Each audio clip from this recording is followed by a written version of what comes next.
Hi there, Traveling Troy here. Welcome back to my YouTube channel. Today I'm going to give you a full tour of my 2010 Ford F150 camper truck. Okay, so here's my silver 4x4 truck. I've got my bug screens up and the windows are down to allow for airflow. I bought the truck with 66,000 miles at the end of 2022. Then my dad and I built it out during the summer of 2023. I then moved into it in September of 23. Now, here in June 2024, it's got 77,000 miles on it. Before we get to the back, let me show you the cab area of the truck. Just a standard no frills F150. And these are my window shades. I put them on that's for the passenger, the front, and in the back windows as well. Now, I haven't made any videos yet talking about the back seat removal and what I did as far as storage here. So let me show you. We built a level platform here to act as a base for a cabinet. I have a minimalistic tool set, a gym bag, plus some rarely used items stuffed under the platform. I've got my outdoor shower here, as well as 3 storage tubs going across the base here. They hold a tire inflator, toilet paper, and a backup propane bottle. Here's what the back seat area looked like after we removed the seat. Pretty good amount of room there, and we added some insulation there against the back wall. Some of these bolts sticking out here would later be used to anchor the cabinet. Here's a look at the passenger side of the truck. I actually have room for a passenger. That's just a tip for my friends to fly out and visit. So in the back seat area behind the passenger seat, we've got my sleeping bag here. And we have storage under there. That's a chair and a yoga mat, and then some tools. That's my dirty clothes bag. And under my sleeping bag here, I keep those are my fresh towels. There's 3 of them. I own 3 towels. And then under those are more storage containers, and I've got 3, like I said, across the way. Under the 3 tubs, I have a skid prevention mat to kind of keep the tubs from moving around whenever I'm driving or hitting bumps. The back seat cabinet has an upper level and a lower level. This lower level is accessible from inside the truck. Once you move the tubs out of the way, you can access everything inside the lower level of the cabinet. And I mainly keep tools, and there's some paint, some backup paint supplies, so mainly tools under here. Now let me show you the driver's side of the cabinet. As you can see, we have a little hole there. You can put your finger in and open it up. And in here, we have first aid equipment. A couple things for first aid. I've got my push-up thing here because, you know, my arms are so huge, I'm doing push-ups all the time. I've got some paint. That's touch-up paint. Those are my levels to level the truck out, and more tools in the back. Here's a quick look at the upper level of the cabinet, which I'll show you as we get inside the camper. It was designed to be opened from the inside of the camper. I'll briefly go over my electrical setup, but for full details you can watch my solar and electrical video, linked here now, also at the end of the video and in the description. This is my main source of power, a Renogy 175 watt flexible solar panel. We were hoping this air gap here would keep the solar panels cool, and so far I haven't really noticed any problems. And here's a current look at the opposite side of the solar panels and the paint job there. Next to the panel, I've got 2 Max Air dome fans used to exhaust stale air out of the camper and pull fresh air in from the cab. Here's my mini power center with Wanderer solar controller and Battleborn 100 amp hour battery. That's my battery monitor, where I keep track of all the free amps coming in from the solar panel via the big burning ball in the sky. Inside the camper, I've got 8 USB ports and 2 lighter plugs. And everything is tied together here in a fuse box. On cloudy days, I do have the option to use the truck's alternator to charge the house battery with the flick of a switch.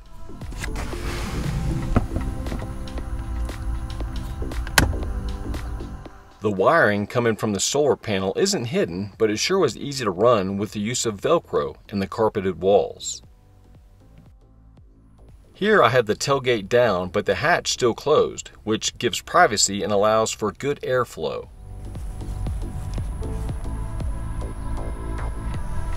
Let's lift the hatch and see what's inside. This is a tailgate assist for controlled lowering of the tailgate. I've got a carpeted mat to protect the knees, and it makes a nice deck to chill on. I made a full video on dust and water leak prevention, which I'll link here. With the tailgate down, I have access to 2 USB ports and a ladder plug from the outside, which comes in handy when camping or tailgating at a football game. As we take a full look at the inside of the camper, let me remind you that each component of this build, meaning the bed, cabinets, electrical, the flooring, and the pass-through window, has a separate detailed build video which you can watch after this video. The bed is currently in 24-inch wide couch mode. We built it using slats, which allows it to slide out to 36 inches wide. Then the mattress drops down into place. To extend the bed out 36 inches, I move the water jug, then butt the bed up to the fridge.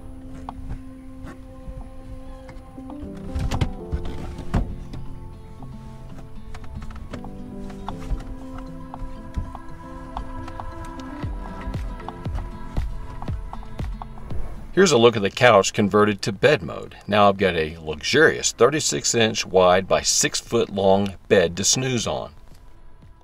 In bed mode, the water bottle gets moved on top of the fridge. Under the bed, I have 7 tubs with kitchen, bathroom supplies, some electronics, and miscellaneous items. We actually lowered the bed, which was originally in my old van build, to give me a little more headroom and to make the tubs fit tighter. This is my Dometic cast iron drop-in cooktop. It has the controls and push-button lighter for 1 large and 1 small burner. Next to the cooktop, we've got a smoke glass drop-in sink. It's got a faucet which raises, lowers, and moves from side to side. I opted to go with a foot pump for this build, as I learned from my van build that electric water pumps die. Plus, I've got better control of water usage with the foot pump. The sink serves as both my kitchen and bathroom sink and shares supplies. Below is one of my 2 5-pound propane tanks, glass cleaner, 409, mouthwash, etc. The cabinets use magnets with striker plates to stay closed, even on bumpy roads. Under the cooktop is my pantry. I try to put everything into a container in case an insect or a rodent makes its way into the camper. And I usually keep my tortillas in the fridge. That needs to move.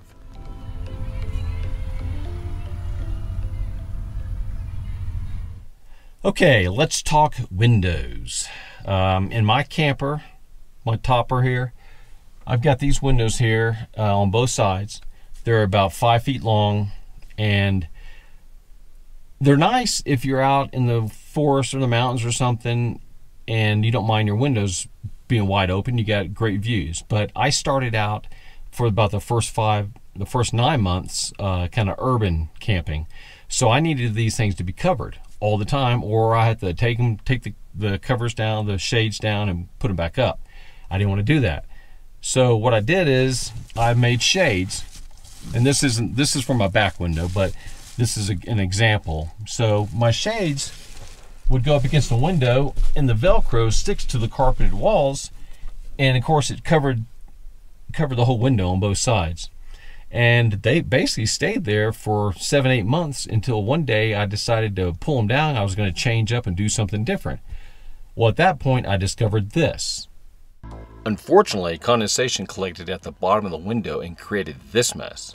Now, if I were removing these shades every day, this wouldn't have happened, but what a pain that would have been. So, a solution was needed. I pulled the windows out, I cleaned them thoroughly in a Home Depot parking lot, then I taped up the frames, but I didn't paint them.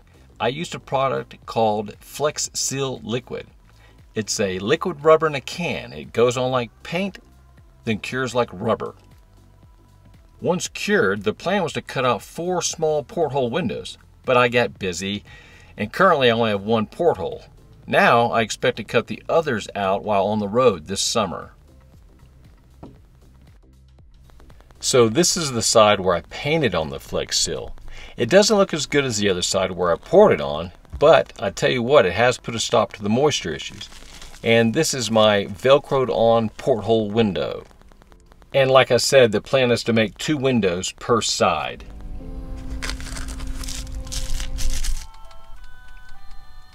Huh? Oh yeah, I know, right? Enough about windows. Ugh. Oh, yeah, it started to rain, so I'm taking a little break from editing. So now's probably a good time to go ahead and leave a like and subscribe if you haven't already.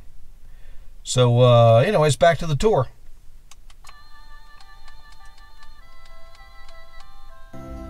My 2 dome fans have lights already, but sometimes I need lighting in other areas, so I use these pucks. They come with magnets, but I glued Velcro on them to allow them to stick to the camper's carpet. As you can see here, they'll stick to the wall anywhere, and they'll cycle through 4 light colors. The sink here is supplied by a 7-gallon water jug, which is used to wash dishes, wash my hands, and bathing in a pinch. On the side of the counter here, I've got a table I can pull up for more counter space, and I've got my cutting board as well. Next to the counter, I have my Dometic refrigerator, which I keep covered to help insulate it. And as you can see, I keep it at 39 degrees. And it's currently not very full, but it's time to go make a store run here soon. This is a 7-gallon bottle of water, and you know, it lasts me a week, so I can basically stay camped out in the same spot for about a week. And below here, which I haven't shown yet, is my silverware drawer. This came, the refrigerator and the silverware drawer came from my camper van that I had. I just reused it all. So you kind of slide the thing up, pull the drawer out, and inside here is where I keep all my pots and pans and my silverware, all that kind of stuff. The only thing I don't have in here is my pressure cooker. I've got my 2 dome fans to kind of exhaust the hot air out of the truck and pull in fresh air from outside, but I also have these 2 fans that I use to circulate the air throughout the truck. They're USB powered, so I can charge them up, and they have a battery bank inside of them, which allows me to either run the fan or I can charge up other devices. This is the accordion boot we installed after removing the windows to allow access between the cab and the camper. But I made a whole video on it, which I'll link here now. I'll link at the end of this video, and I'll link in the dilly-mabob below. Now I can finally show you the top portion of the cabinet, which was built in the back seat of the cab area, but is accessed from the camper through the pass-through window. This right section here is where I keep my burrito rolled t-shirts. I also keep shorts and more shorts. The middle compartment is where I keep long sleeve shirts, socks, underwear, and hoodies. And that's basically a look at my closet. I accented it with a little bit of orange here. This smaller compartment on the left side is where I keep sweatpants and jeans and more jackets. And down here a little bit further is my pressure cooker. These cabinet doors are secured using magnets and striker plates. Hey, thanks for checking out another one of my Traveling Troy videos. But wait, you stuck around this long in the video? You deserve a bonus. Well, as you know, I made a pass-through that connects my camper with my cab, so that way I can slip in and out without having to come all around to the back of the truck here and jump in from the tailgate. Well, I think I'm going to make a video updating exactly how that pass-through is going. But since you've made it this far in the video, let me give you a sneak peek at how it's going. Okay, so now you're in the camper area and I'm in the cab area of the truck. And I've got some lights on me here, so hopefully you can see me. So this is the pass-through, and it's got the boot, and of course, like I've told you, you can go watch the boot video and figure out how we did that. But I wanted to show you how this works now. But first, let me show you a clip of me passing through this before any of this was installed. Check it out.